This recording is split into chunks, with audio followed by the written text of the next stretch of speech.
오늘 성경 디모데전서에 있는 말씀 읽어주셨는데요. 디모데서, 다시 말하면 디모데전서, 디모데후서,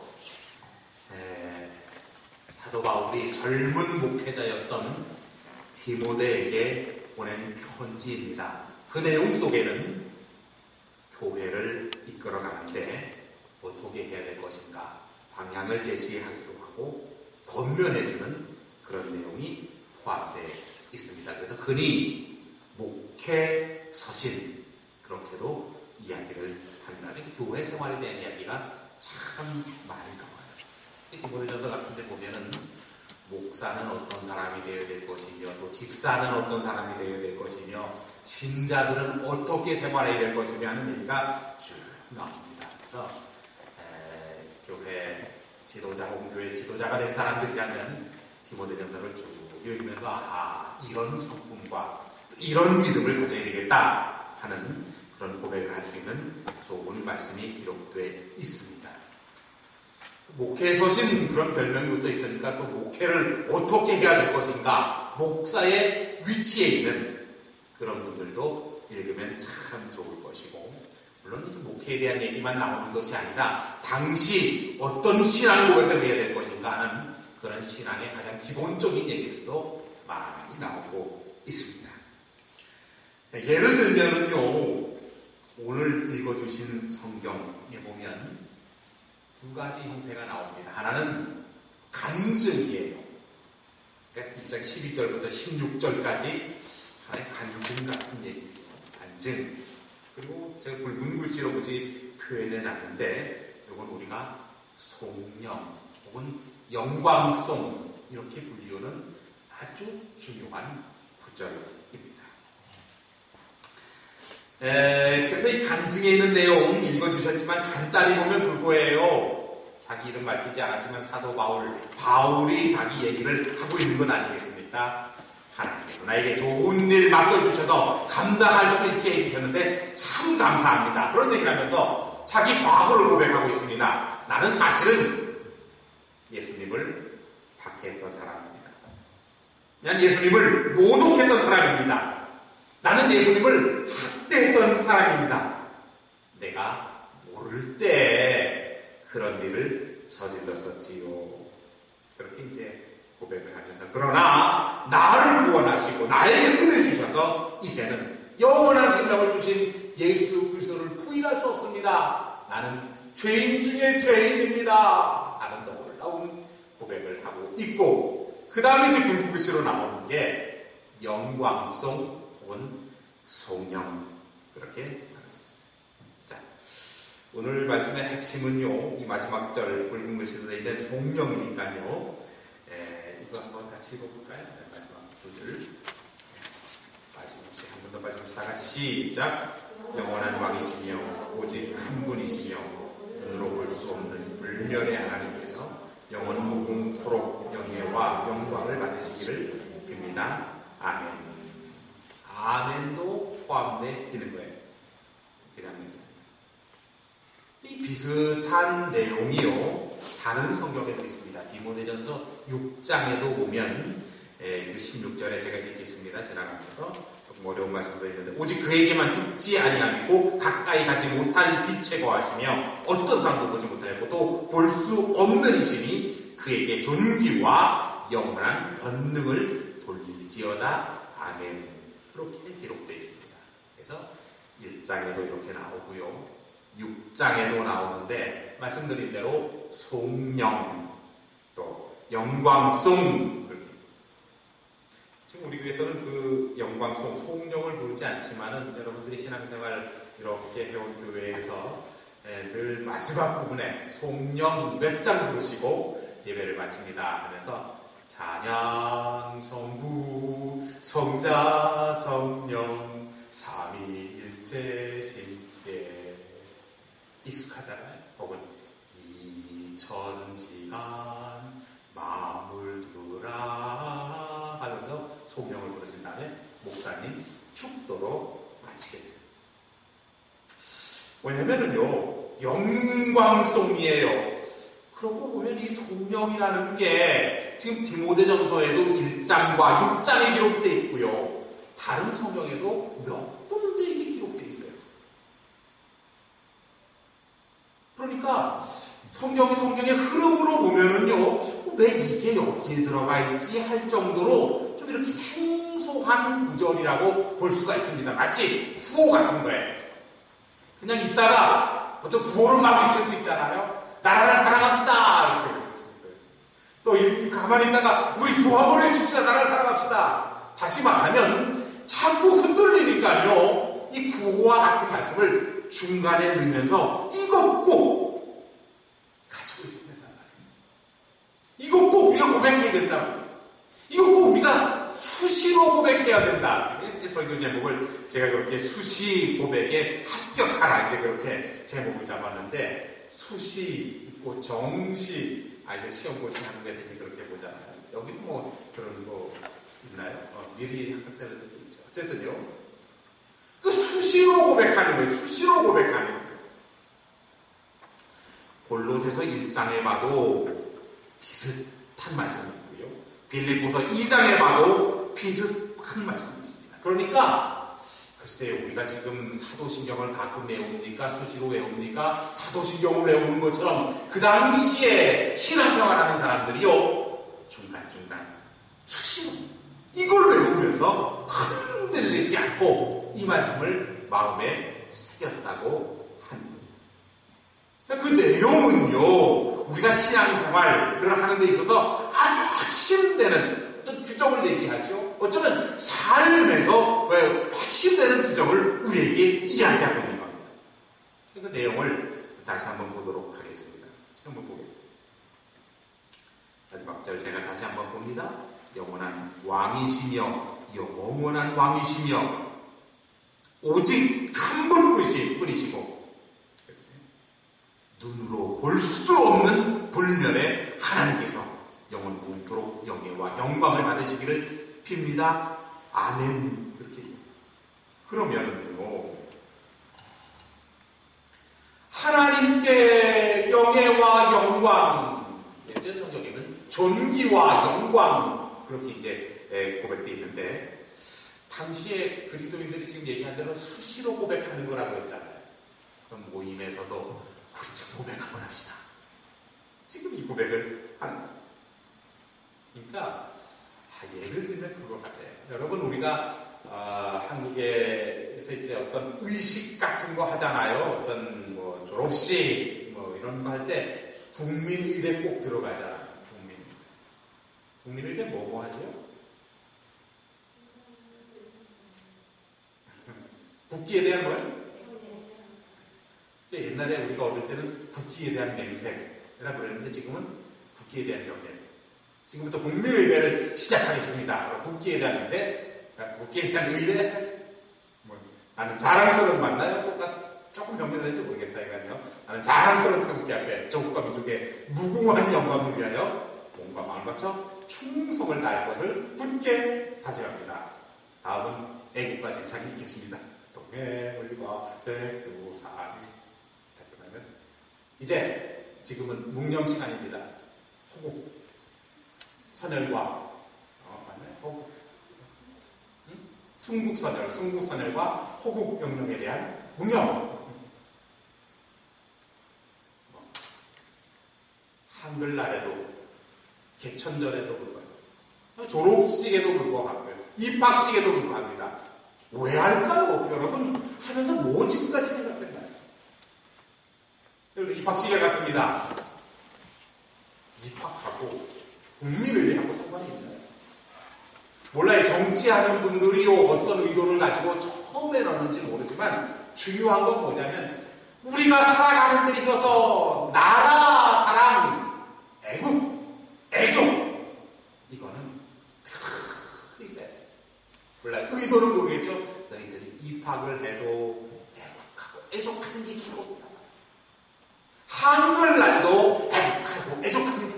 광복절은 직접 연관이 있으니까 좋으네요. 졸업을 해도 빠짐없이 국민의례 합니다. 그건 뭐냐면 이 모든 일들의 중심은 나라를 사랑하고 나라를 아끼고 나라에 대해서 하는 그런 마음을 가진 그렇게 지금도 하나 지금 생각해 보니까 예전엔 극장에서도 영화 볼 때 영화 시작하기 전에 애국가 부르는데 요즘 안 해?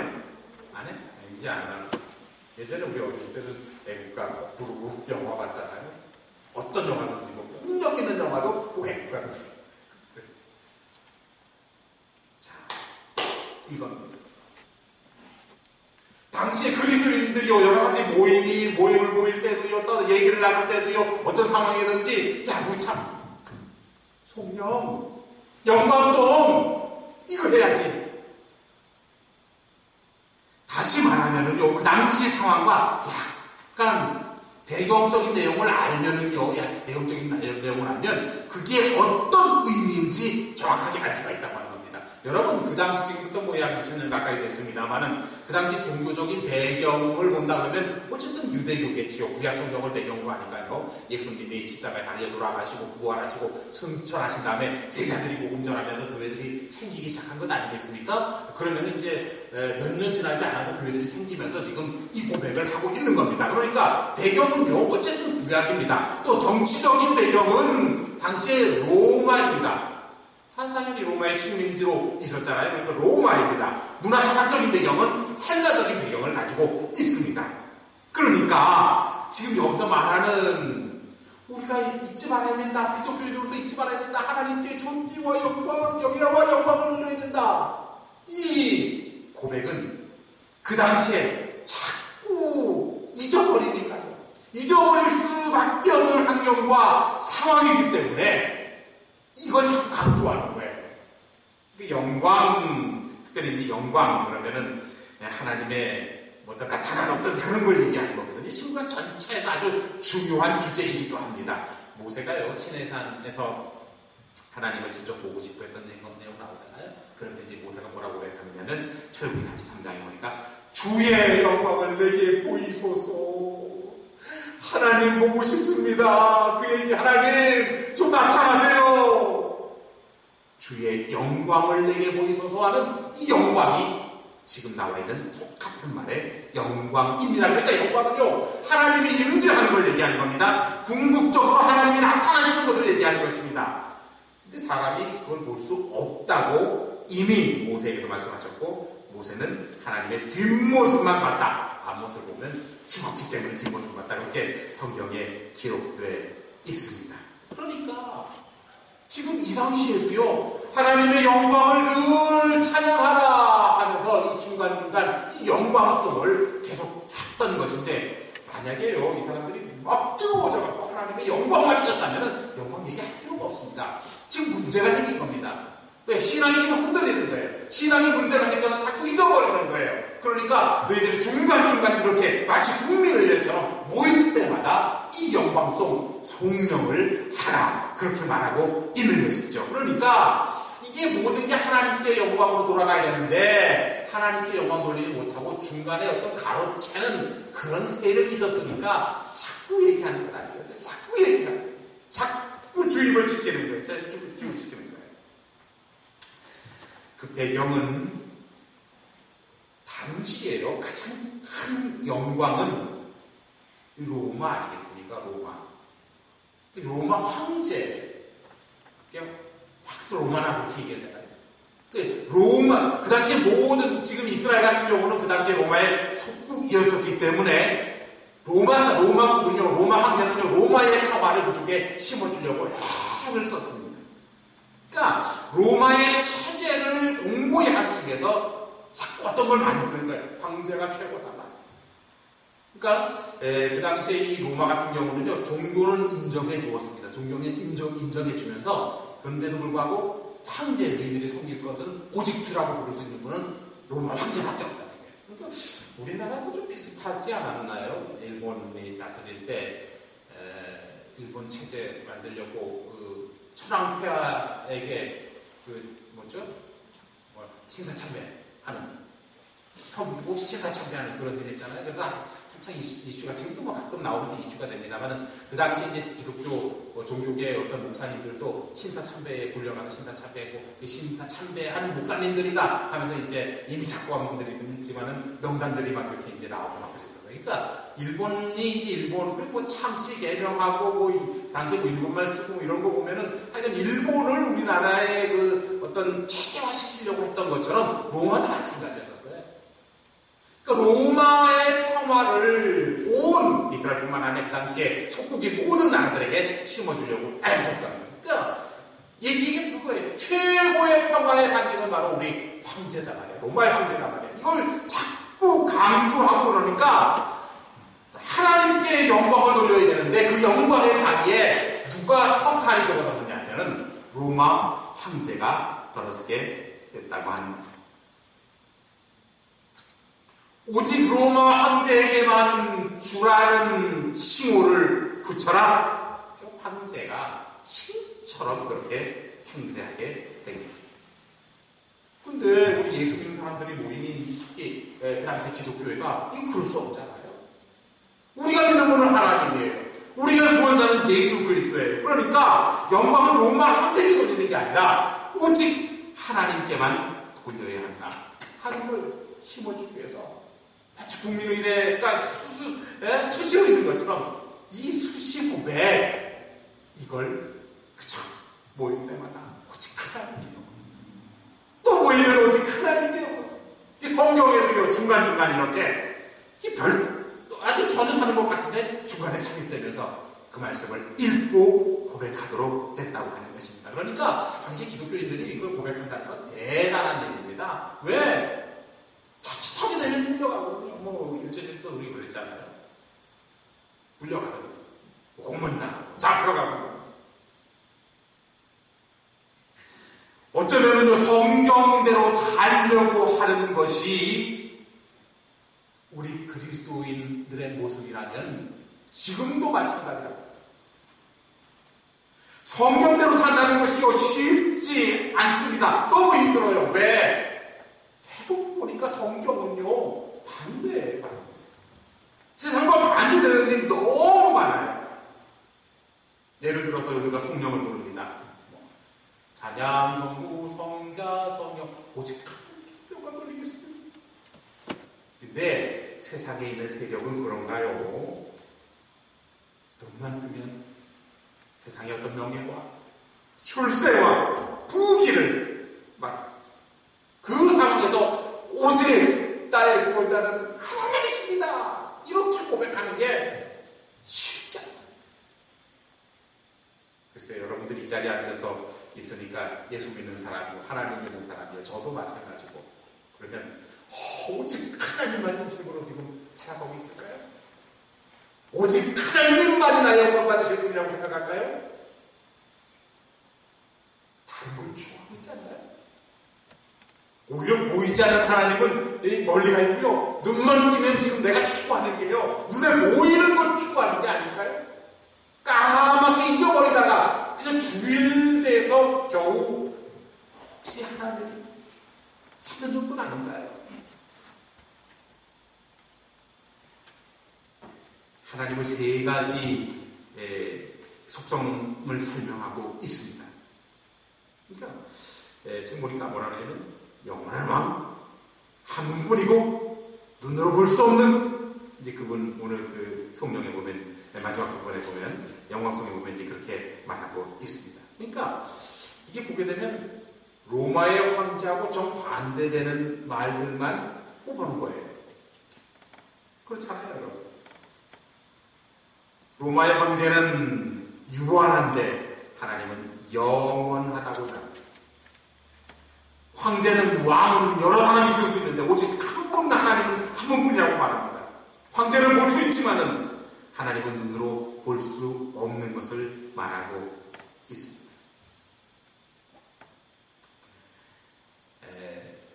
사람이 말입니다. 지난번에도 그런 말씀 드렸습니다. 모든 종족, 민족은 다 종교가 있어. 다시 말하면 무언가를 숭배하려고 하는, 무언가를 숭배해야만 하는 그런 습성을 가지고 있단 말이에요. 사람. 그러니까 이걸 정치를 하는 사람들이 잘만 이용하면요 자기들이 원하는 정치를 할 수 있단 말이에요. 여러분 혹시 그런 생각 못해 만나요? 여기서는 뭐 지금 또 이게 언제가 선거일입니까? 뭐 선거일 많이 붙어있고 저도 관심이 없기 때문에 언제인지도 모르고 이제 선거를 합니다만 한국은 유독 이 선거하면은 대단히 이게 무리들이 생기지 않습니까? 그러니까 뭔가를 숭배해야 되고 뭔가를 지금 거기에 이게 마음을 걸어야 되는데요. 야, 정치적으로 걸어라 하면은 장을 열어주면요 목숨 걸고 거기 가서 투쟁합니다.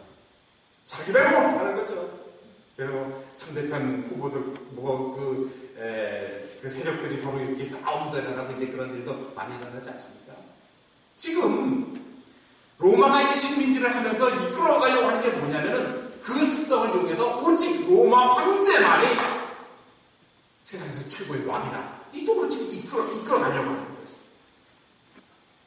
그 정치에 이용하려고 하는 거죠. 많은 사람들이 거기에 휩싸여서 그러려니 그렇게 해요. 근데 기독교인이 그럴 수가 없잖아요.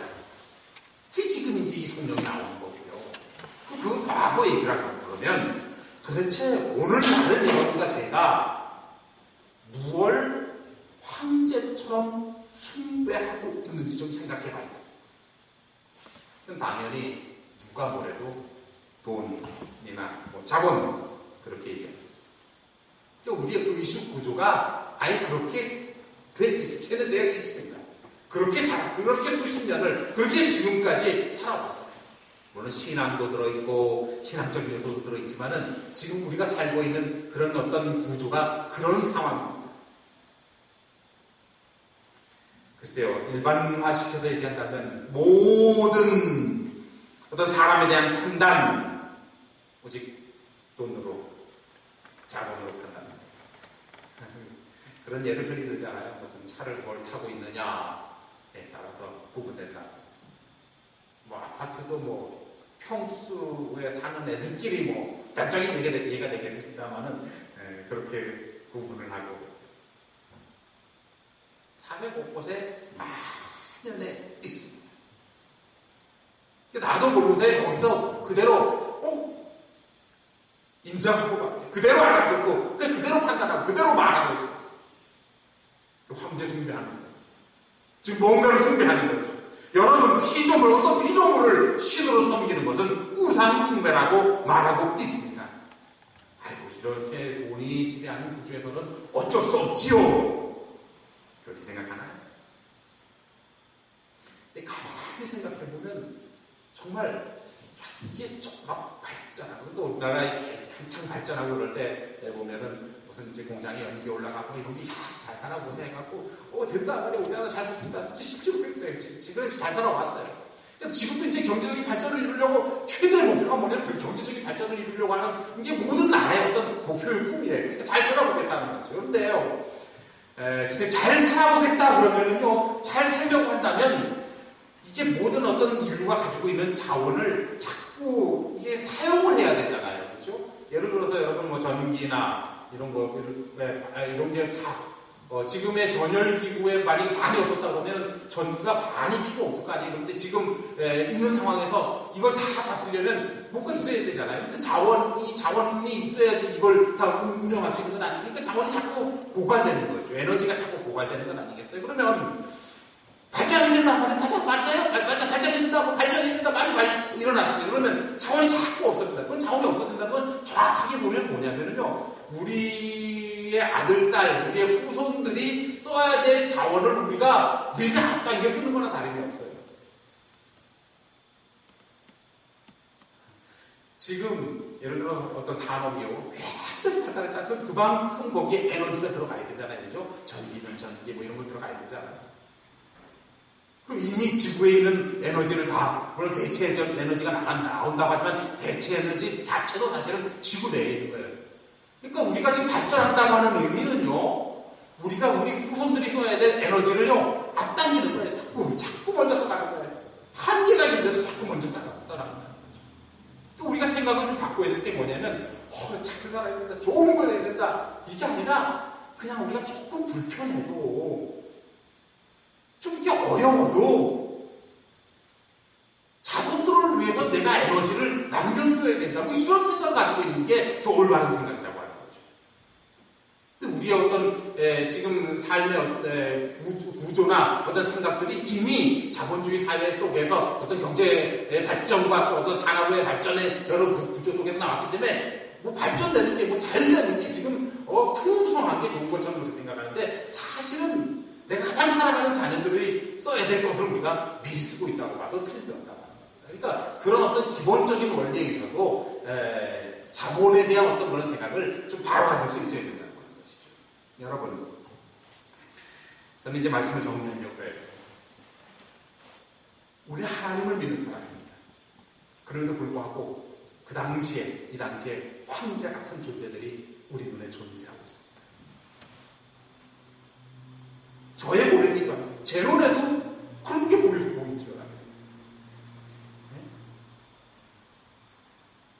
발전하고 명예가 있고 성공하고 그렇게 얘기를 합니다.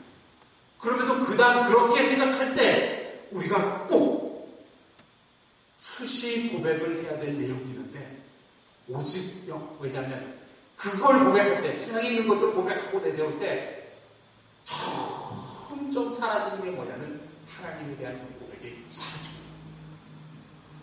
그러니까 수시로 하나님에 대한 고백을 해야 돼. 수시로 하나님에 대한 고백을 해서 그분 하나님 그랬을 때 그 시각이요 세상을 보는 다른 시각. 하지만 조금 아까 얘기했던 어떤 스타일 발전돼야 된다, 뭐가 어떻게 된다, 그 어떤 문명이 발전돼야 된다 하는 어떤 그런 생각을 하면서 그 자원이 어떻게 될까. 캐나다는 그런다고 그래요. 지금도 사실은 캐나다가 얼마든지 그 석유 말이에요 원유를 자급자족할 수 있는 나라잖아요. 원유가 굉장히 많아요. 그런데도 수입하잖아요. 근데 지금 자기네 거를 아껴둔다고. 그게 수입해서 쓰는 거예요. 지금 무궁무진하게 캐나다에 지금 원유를 가지고 있다고 그러잖아요.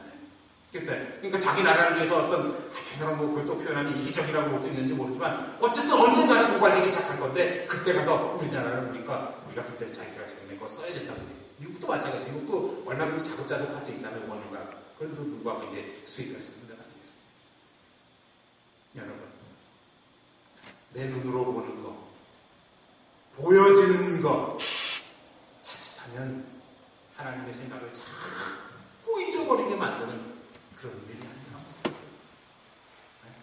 성공하고 위대해지고, 내 어떤 개인적인 행복해지고, 이러면서 하나님은 점점 사라져가는 것 아닐까요?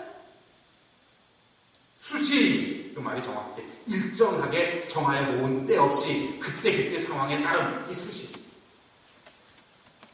고백해야 될 것입니다. 하나님만이 이게로 이 하나님만이 나의 영광이십니다고 하는 고백이요, 어떤 어려움과 어떤 상황과 돈을 해결할 수 없는 어떤 문제가 일어나실지라도 이거 가지고 이거 해결하는 거지, 사실은 세상에 가지고 있는 돈이나 자본 가지고 이 어려운 문제, 세상에 있는 문제, 고민과 걱정, 이거 해결할 수는 없는. 그렇기 때문에 수시 고백하라고 오늘 성경은 우리들에게 그 의미를 전달해주고 있는 것입니다. 모쪼록 사랑하는 성도 여러분, 정말 중요한 이 사실을 그치 든든한 자원처럼 품고 산다면 세상에 어떤 일이 일어나도 참고 견디고 이해할 수 있지만, 내 하나님에 대한 영광 벗어던지고 세상에 있는 것, 세상에서 중요하다고 얘기하는 것 내가 쌓고 있을 때는요, 세상에서 풀지 못할 문제들이 수없이 많이 생긴다는 사실을 편할는지 몰라요. 그건 좀 재밌을는지는 몰라요. 풀지 못할 문제들이 얼마든지 있다는 사실을 꼭 생각하시고 제발 수시로 하나님의 영광에 대한, 하나님이 살아계시고 하나님이 보이지 않으시고 하나님이 유일하시고 하는 고백을 수시로 해서 그 힘이 여러분 살아가는데 큰 힘 되기를 주님의 이름으로 간절히 축원합니다.